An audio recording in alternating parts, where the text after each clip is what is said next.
ফেব্রুয়ারির যে বোঝাপড়া তারেক রহমানের সঙ্গে ইউনূসের হয়েছে সেটাও অনুমান নির্ভর। নির্বাচন কবে হবে তার কোনো গ্যারান্টি নেই, বরং সংকট এর মধ্য দিয়ে আরো ঘনীভূত হলো বলে মনে হচ্ছে। তারেক রহমানের সাথে ডক্টর ইউনূসের বৈঠক হলো, তারা এপ্রিল মাস থেকে সরে এসে বলছেন ফেব্রুয়ারি মাসে ইলেকশন করবেন। আওয়ামী লীগ বিশ্বাস করে যে এই নির্বাচন হবে? গোটা ব্যাপারটাই আসলে ধোঁয়াশার মধ্যে রয়েছে।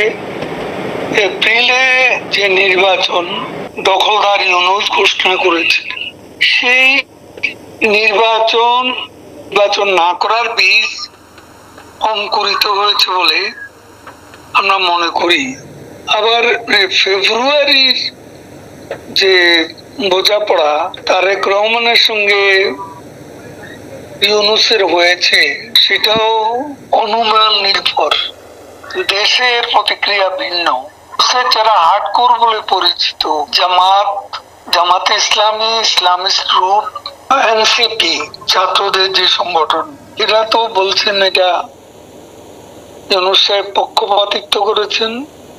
নির্বাচন কবে হবে তার কোনো গ্যারান্টি নেই, বরং সংকট এর মধ্য দিয়ে আরো ঘনীভূত হলো বলে মনে হচ্ছে। বৈঠকের পর সুর একেবারে নরম হয়ে গেল দুই পক্ষের। সেখানে একদিকে খলিলুর রহমান, যাকে নিয়ে বিএনপির তরফ থেকে প্রথম দিন থেকে তারা সরব হয়েছিলেন, সেই খলিলুর রহমানকে নিয়েই পাশে বসে তারা সাংবাদিক সম্মেলন করলেন। খলিলুর রহমান এখন তার অত্যন্ত ভালো মানুষ। বিএনপির নেতৃত্বের অফিসিয়াল স্টেটমেন্ট সেটা আমরা এখনো পাই। এনসিপি, জামাত এরা বলছে যে বিদেশের মাটিতে বসে দেশের রাজনৈতিক ভবিষ্যৎ নিয়ে এ ধরনের আলোচনা, প্রেস কনফারেন্স, এটা কতটা সমীচীন। কিন্তু এর পেছনে কি মনে হচ্ছে যে লন্ডনে এমন কোন রকম রফা হয়েছে যে রফার কাছে নতি স্বীকার করেছেন বিএনপি নেতৃত্ব বা তারেক রহমানরা? সেটা কি আপনারা মনে করছেন?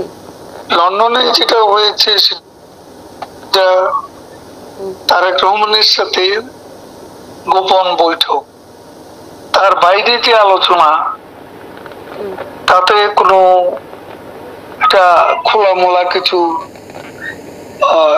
ইন্ট্রোডাক্টরি মিটিং এর মতোই হয়েছে। এই সিচুয়েশনে আওয়ামী লীগের ভূমিকা কি হতে চলেছে? আওয়ামী লীগ কি করবে? আওয়ামী লীগের পথেই আছে, সেটা আমরা অবজার্ভ করছি। কিন্তু আমাদের নিজস্ব লড়াই আছে, ও রণকৌশল আছে, আমরা সেভাবেই এগোচ্ছি। দুটি নির্বাচনের নির্ঘণ্ট, এর কোনটাই হবে বলে আমাদের কাছে বিশ্বাসযোগ্য নয়। আওয়ামী লীগকে বাদ দিয়ে বাংলাদেশে কোনো ক্রেডিবল, অ্যাকসেপ্টেবল ইলেকশন হবে বলে মনে করা ঠিক। কারণ আওয়ামী লীগ এদেশের লার্জেস্ট পলিটিক্যাল পার্টি। আওয়ামী লীগের শেকড় বাংলাদেশের মাটির অনেক গভীরে।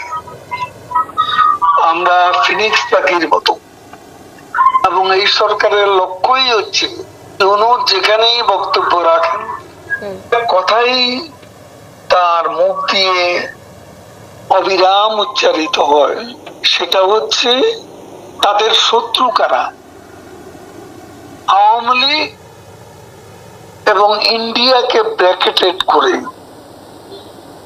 মানে তাদের দুই প্রধান শত্রু হচ্ছে আওয়ামী লীগ